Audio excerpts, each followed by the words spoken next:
Okay, the first step is to install or assemble the P1, P2, and P3s.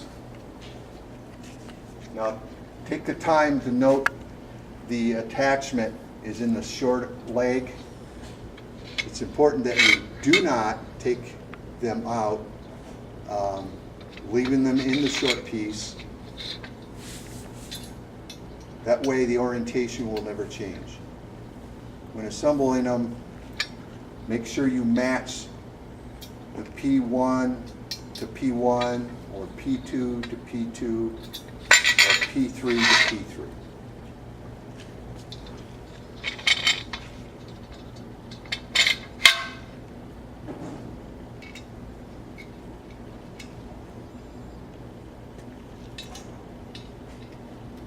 Also, I would suggest not to over tighten these set screws. Once this thing's assembled, it's self-supporting. If you over tighten them and you strip them, you're going to have problems with a reassemble later.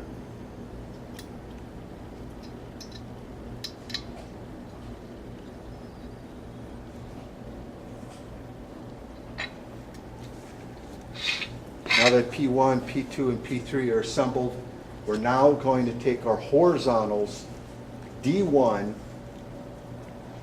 and attach them to P1.